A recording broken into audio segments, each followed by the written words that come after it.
jiruun kooti. Yaa ergamaa haqaa qabsaa'aa amantii makkatti dhalattee godaante madiinatti bashannanaaf miti sababa amantii islaamummaaf jettee baate gattee maatii.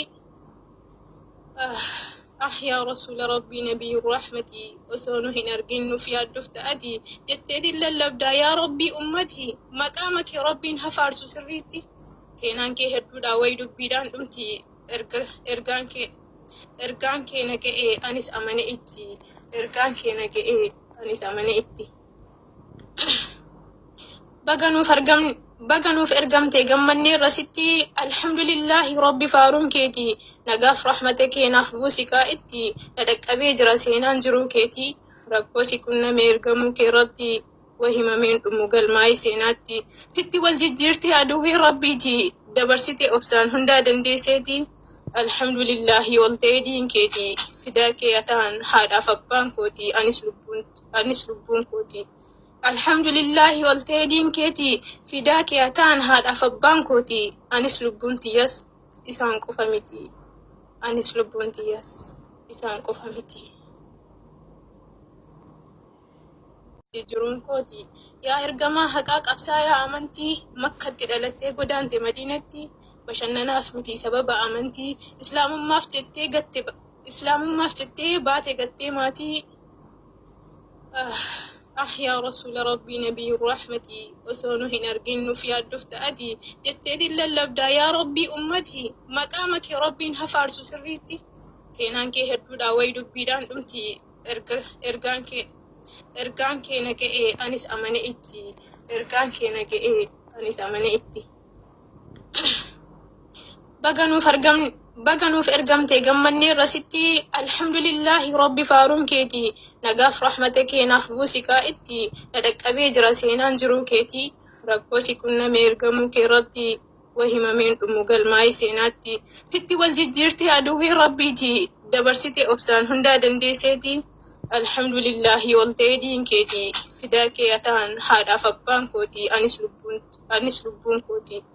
Alhamdulillahi oltee diin keeti fidaa kee ataan haadhaaf abbaan kooti anis lubbuun tiyyas isaan qofa miti anis lubbuun tiyyas isaan qofa miti.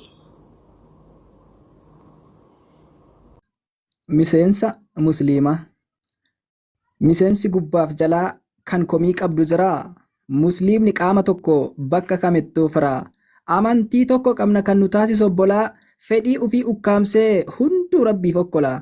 Dhiiga keenyatu tokko kan utubee wal qabuu. Qaamota miiraa keenya arguun feenu wal dhabuu.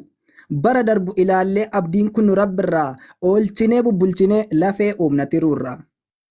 Musliimni kaabaaf kibbaa baha saata ulixaa. Mana amantii keessatti sadarkaan isaa qixaa.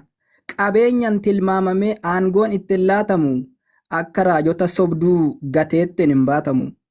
Dhaloota dhumaa taanee hin gannu sunnaa durii ergamaa dhugaa qabna walitti hin deemnu turii. Kan amanee kafare yoo deemes nun hir'isu wiixan takka buuteedhaaf mannuu rooban dhimmisu. Aadaa musliimaa miti kophaa kophatti fiiguun isa tokko ijaare inni tokko immoo diiguun. Sagaleen kiyya jira sinitti dhageessisaa. Aaminna jalaa jedha al tokko sin eebbisa. Tulluu ta'aa mul'adhaa danda'aa roobaaf cabbii isinii haa laaffisu waan jabaatuun darabbii. Addunyaaf ifa laataa akkuma biiftuu barii musliimni ifaa ta'uu kan beekne jira tarii. Qaamni keenya furdatee qalbiin akka naphanne hin ta'inaa nama koo warra garaan maxxanne kan qalbiin nagaa qabu dursee mala malataa. Tola rabbi nuu ooleef maangalchine galataa. Kun nu hanqate jennee addunyaan bullu gursaa. Alhamdulillahi jenna fayyaa waan hunda dursaa. Yaada kan koo xumuree takkaa waa jedhee darbuu. Warra ingirdaa dhaabee haamachuu yaaduu garbuu. Garee sobaan gabbisuuf soorata dhugaa saamu. Warra fagoon argine dungoon isaanii dhaamu. Jara dhugaa dhoksuudhaaf sobaaf deeman faallaa. Warra beekaa rafe dammaqsuudhaaf yaalla.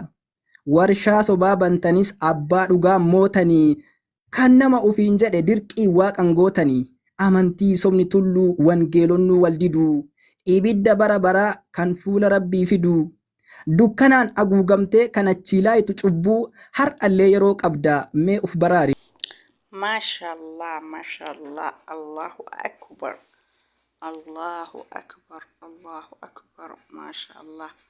Biqiltuun walaloo bichaa miti qura'aana rabbillee akkasuma ergamaa nabiyyi keenya alayhi salaatu wassalaam nagaa fi rahmanni isaanirra haa jiraatu.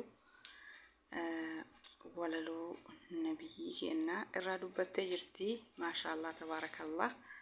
Ammas rabbiin beekumsa waa hedduu dabalee sii haa kennu. Ammallee beekumsa caalu dabalee sii haa kennu. Mashallah, tabaarakallah. Sirraa jennee jirraa biqiltuu. Egaa hordoftoota kiyya salantaa isin gaafachuu hin daganne. Assalaamu alaykum wa rahmatullahi wa barakaatu. Kabajamtoota fi jaalatamtoota daawwattoota hordoftoota YouTube channel kiyya jalatti argamtan hundi keessanuu amantii kutaa ganda osoo hin jenne baganaaf jiraattanii hedduunaaf galatooma. Warroonni jalqabarraa hanga ammaa afaana jirtan koomentii, laayikii, sheeriin, sabskiraayibiin haamilee guddanatti hortanii galatooma. Baarakallah fiikum, jazaalakum khayran. Harki keessan barakaa argatu. Umrii dheeradhaa bakka yaaddan muraada gayaa isiniin jedha. Egaa viidiyoon kee isin tole akkuma baratame laayikii gochuu hin dagatinaa, sheerii gochuu hin dagatinaa isiniin jedha.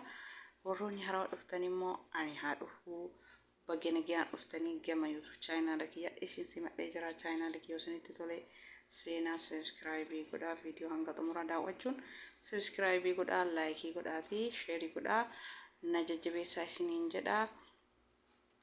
Akkasii egaa hordoftoota kee viidiyoon kee kanarraa waa'ee nashiidaa biqiltuu mashallah tabarakallah dandeettii walaloo, dandeettii qura'aanaa, dandeettii hedduu qabdi jechuudha.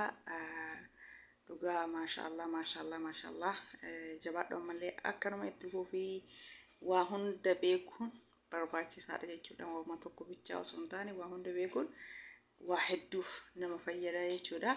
Keessattuu beekumsi diinii rabbii waa hunda caalaa jechuudha. Qura'aan illee ni qaraati. Mashallah akkuma argitan mashallah tabarakallah. Rabbiin ammallee beekumsa dhuma hin qabne dabalee haa kennuufi. Qura'aan illee akka ajaa'ibatti qaraati. Walaloo biyyaa, walaloo adda addaa, dandeettii walaloo adda addaa qabdi jechuudha. Bakka kun akkasii namatti tolaa. Dandeettii walaloo jaalalaa, walaloo qoosaa, waa hedduu dandeettii adda addaa qabdi. Ammas jabaadhu akkanuma itti fufii. Walaloon kan kee hedduu tokko namatti tolaa jechuudha. Walaloo waa hedduu dandeettii qabdi. Mashallah biqiltuuni kan biyyaa, kan ustaazaa, kan walaloo gosa hedduu dandeettii qabdi jechuudha. Hundi isaa yoo maqaa dha'uu dagadhellee walaloo hedduudha jechuudha. Mashallah ammallee akkanuma itti fufii. Walaloon kan kee namatti tolaa siin jennaa biqiltuu.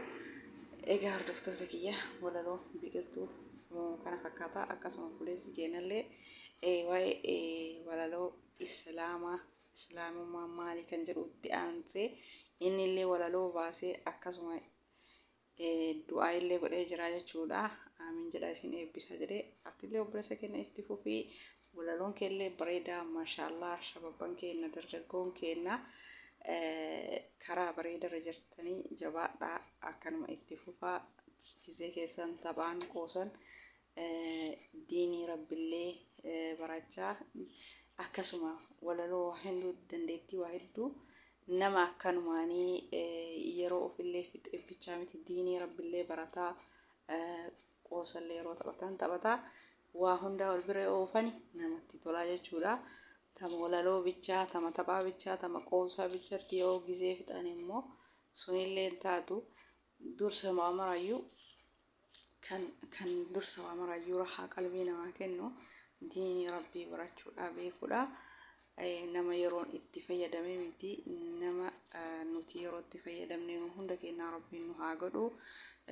Nama waa'ee miidiyaa taphaaf qoosaa bichaa baratee galuu miti, nama diinii rabbillee waa hunda gadi fageenyaan baratee gaafa galu gara biyya ofii waa hunda baratee galu rabbi nu haa taasisu isiniin jedha hunduma keessan obboleeyyan kiyya hedduu galatoomaa horoonni na jajjabeessaa jirtan isin argaa jira galatoomaa ammallee akkasuma itti fufa hedduu tokko namatti tola jechuudha qoosan ijoollee kana taphni ijoollee kana yoo sammuna kana namoonni hedduun sababa qoosa keessanii sababa tapha keessanii akkana taane jedhanii irraa dubbatanii tarii kan walaloon isaanii nama hawwata namoota hedduu hawwata akkana fakkaata